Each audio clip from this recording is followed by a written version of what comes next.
নমস্কাৰ বন্ধুসকল, মই বিকি আপোনালোকে চাই আছে মোৰ YouTube channel Assamese tech view. চ' বন্ধুসকল, আপোনালোকৰ বাবে এটা ভাল খবৰ আছে। যদি আপোনালোকে আছাম পুলিচৰ যি মিনিষ্ট্ৰিয়েল ষ্টাফৰ পুৰাইছিলে, চ' যি 2000 পষ্ট আছিলে তাৰ সেয়া যদি আপোনালোকে ছাবমিট কৰিছিলে, তেতিয়াহ'লে তাৰ এডমিট আহিছে আৰু লগতে যিটো এক্সাম ডেট আছে সেইটো ঘোষণা কৰিছে।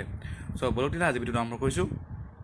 বন্ধুসকল, আপোনালোকে যদি এডমিটখন ডাউনলোড কৰিব বিচাৰিছে, তেতিয়াহ'লে আপোনালোকক মই ভিডিঅ'ৰ ডেছক্ৰিপশ্যন লিংক দি দিছোঁ। তাত আপোনালোকে যাব আৰু তাত গৈ পেলাই আপোনালোকে যিটো এডমিট আছে ডাউনলোড কৰিব পাৰিব। এতিয়া হ'ব যে পৰীক্ষাটো কেতিয়া হ'ব। তো বন্ধুসকল, 11 আগষ্টত ছানডে পৰীক্ষা হ'ব। যিখিনি আপোনাৰ হায়াৰ ছেকেণ্ডেৰী লেভেলৰ পৰীক্ষা আছে সেইখিনি আগবেলা হ'ব, আৰু যিখিনি আপোনাৰ BA লেভেলৰ পৰীক্ষা আছে সেইখিনি হ'ব পাছবেলা। চ' দেখিছে এক্সাম ডেট 11/08/2019।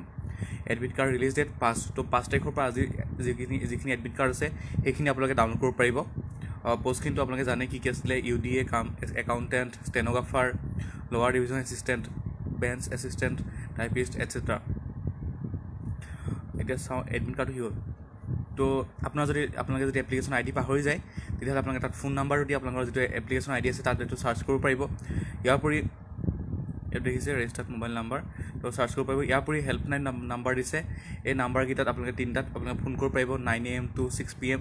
চ' এইকেইটাত ফোন কৰিব পাৰিব। ইয়াৰ উপৰি আপোনালোকে যিটো ইমেইল আছে সেই ইমেইলত গৈ আপোনালোকে যিটো আপুনি যদি ID টো পাহৰি যায় তেতিয়াহ'লে আপুনি পাব পাৰিব, বা অন্য ধৰণৰ কিবা যদি সঁহাৰি লাগে আপুনি পাই যাব। চ' এনেকৈ আপোনালোকে এডমিট কাৰ্ডখন ডাউনলোড কৰিব পাৰিব। ডেছক্ৰিপশ্যন লিংকটো আছে, তাত যাব। তাত গৈ পেলাই আপোনালোকৰ যিটো ID আছে সেই IDটো মাৰি দিব, আৰু পাছৱৰ্ডটো হৈছে আপোনালোকৰ যিটো ডেট অফ বাৰ্থ, সেই ডেট অফ বাৰ্থটো আপোনালোকৰ পাছৱৰ্ড। চ' যেতিয়া এনেকৈ ক্লিক কৰিব, চ' এনেকুৱা এটা পেজ অ'পেন হ'ব। তাত আপোনালোকে এপ্লিকেশ্যন IDটো দিব, তাৰপিছত আপোনালোকে ইয়াত ডেট অফ বাৰ্থ যিটো আছে সেইটো দি দিব। আৰু যেতিয়া লগ ইন কৰিব, লগ ইন কৰিলে আপোনালোকে দেখিব দুটা অপশ্যন আহিব। তেতিয়া দেখিছে এনেকৈ এটা অপশ্যন পাব। চ' আপোনালোকে যদি হায়াৰ ছেকেণ্ডেৰী লেভেলৰ যিখিনি পষ্ট আছে সেইখিনি যদি পূৰাইছে, তেতিয়াহ'লে আপোনালোকে এইটো হৈছে HSSC লেভেল পষ্ট, সেইটো আপোনালোকে ক্লিক কৰি দিব। তাত আপোনালোকে যদি গ্ৰেজুৱেশ্যন লেভেলৰ পূৰাইছে, তেতিয়াহ'লে আপোনালোকে গ্ৰেজুৱেট লেভেল পষ্ট আপোনালোকে তাত ক্লিক কৰি দিব। ত' তেতিয়া আপোনালোকৰ এনেকৈ আহিব, আপোনালোকে PDF ফৰ্মেটত পাই যাব। ত' আপোনালোকে ডাউনলোড কৰি ল'ব। পিছৰ যিখিনি এইবোৰ দেখিছে এইখিনি ইনষ্ট্ৰাকশ্যন, এইখিনি নহ'লেও হ'ব। আপোনাৰ যিখিনি ওপৰৰ যিখন কাগজ আছে সেইখন আপোনাৰ এডমিটখন। চ' ইনষ্ট্ৰাকশ্যনখিনি আপুনি ৰাখি থ'ব নিজৰ বাবে, ভালকৈ পঢ়ি ল'ব। আশা কৰোঁ ভিডিঅ'টো চাই ভাল পালে, যদি ভাল পালে লাইক শ্বেয়াৰ কৰিব। আকৌ এটা নতুন ভিডিঅ' লগ পাম, তেতিয়ালৈ বাই বাই, জয় অসম।